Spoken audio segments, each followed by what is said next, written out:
Welcome to this deep dive.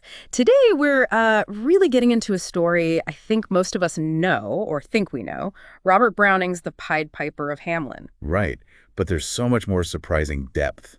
And the language, the imagery, it's really quite something. Absolutely. So our mission today is basically to unpack how Browning uses all these rich narrative details, the striking visuals, to bring this, well, cautionary tale to life. Yeah, and we'll be digging right into the poem itself, looking at how he crafts these images. You know, those twinkling eyes, the mountain swallowing the children. It's powerful stuff. You really might think you know the story, but wait till we get into the specifics of how Browning paints this picture. It's quite a journey. Okay, so let's start at the beginning. Hamelin Town. It's got a serious problem, doesn't it? Oh, Sirius is putting it mildly. It's a plague of rats. They're everywhere.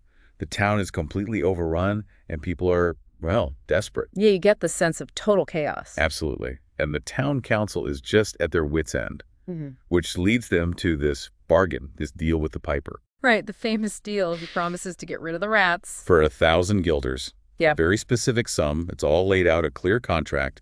And that setup is crucial for what happens next. So the piper steps out, and Browning gives us this incredible image of him. He's described as smiling first, a little smile. Yeah, and then his lips wrinkled as he gets ready to play the pipe. Yeah. But the eyes, that's the detail that really grabs you, I think. Totally. Green and blue, his sharp eyes twinkled like a candle flame where salt is sprinkled. What a description, eh? It's brilliant. That sort of unstable, flickering light, it immediately tells you there's something unusual, maybe even a bit dangerous about him. It hints at, Yeah. oh, maybe something more than just a musician. Exactly. It's not just bright eyes. It's specific and a little unsettling. And then he plays. Just 3 shrill notes. That's all it takes. And the sound it creates. Browning describes it as if an army muttered. Mm-hmm. And that sound grows, doesn't it? From muttering to a grumbling, then a mighty rumbling. It builds this sense of anticipation, this almost terrifying power gathering. You can almost feel the ground vibrating. And then the rats. They just come tumbling out of the houses. Great description. And Browning doesn't just say lots of rats. He lists them, doesn't he? It's almost hypnotic. Yeah, that enumeration. Great rats, small rats, lean rats, brawny rats, brown rats, black rats, gray rats. Just goes on and on. It really drums home the sheer scale of the problem they had. It's not just description. It's like rhythmically overwhelming you with rats. And he even gives them a kind of social structure, which is fascinatingly weird. Oh, yeah. Tell us about that bit.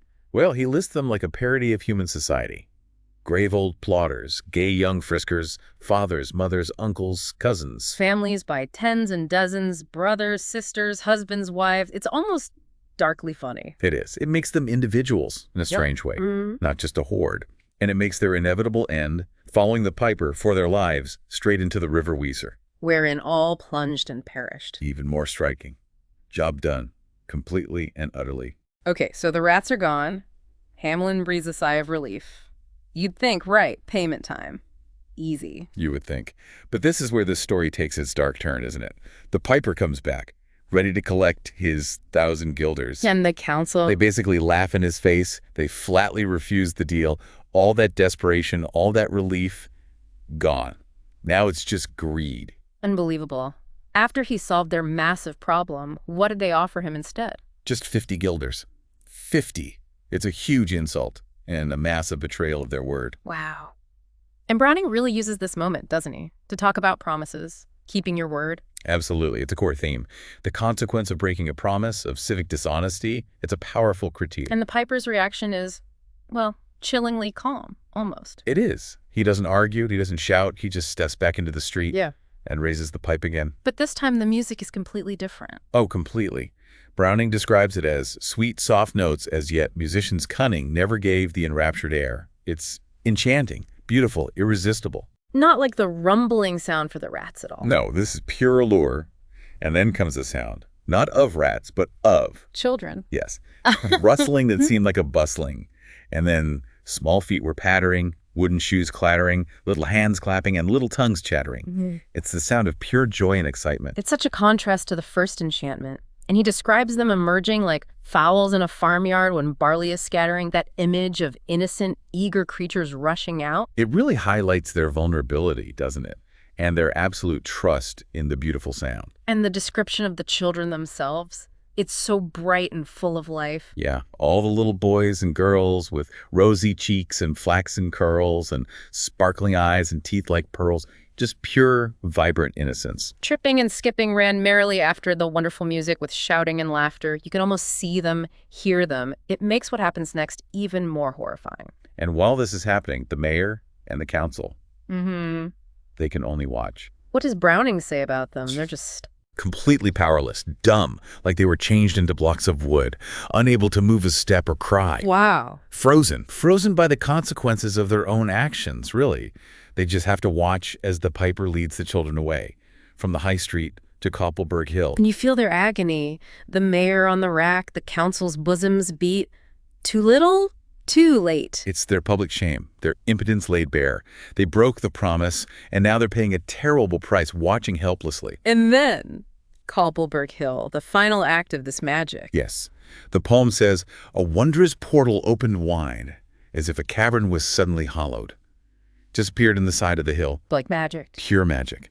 And the children, still laughing and skipping, follow him right inside. Every single one. And when all were in, to the very last, Browning draws out the moment. The door in the mountainside shut fast. Gone. Just swallowed by the hill. The silence after must have been deafening. Unbearable. But then Browning gives us this little twist, this incredibly poignant detail. All right, he says, did I say all? No. Exactly. One child didn't make it inside. A boy who was lame and could not dance the whole of the way. The lame boy. He gets left behind. Yes. And he becomes the living testament to the loss, the enduring sorrow. He's the witness. And he talks about how sad the town is afterwards, right? He does. Years later, he says, "It's dull in our town since my playmates left. I can't forget that I'm bereft." It's just heartbreaking. And he remembers the promise the Piper's music seemed to hold, this amazing land they were going to. Yeah, he describes what the music seemed to promise. A joyous land, where waters gushed and fruit trees grew, and flowers put forth a fairer hue, and everything was strange and new. A paradise, basically. A paradise he almost reached. Almost. He says, "Just as I became assured my lame foot would be speedily cured, the music stopped and I stood still and found myself outside the hill." Oh, wow. So the magic promised to heal him, too. It seemed that way to him. That hope was snatched away at the last second. He's left limping as before, forever excluded from that promised land, a constant physical reminder in the town of what they lost through their broken promise. What an incredible layered story. Browning really takes this folktale and just elevates it, doesn't he? With that characterization, the social commentary, the sheer vividness of it all. He absolutely does. It's so much more than just pay your debts. It becomes this deep exploration of promises, consequences, enchantment, loss, painted with language that just stays with you. So when you really dive into Browning's version like this, it makes you think, doesn't it, about the real weight of keeping your word. Definitely. And maybe also about how easily we can be led, enchanted by promises, whether it's a magic pipe or something else entirely. Only to potentially find ourselves on the outside looking at a door that's just slammed shut. Exactly. A powerful thought to end on.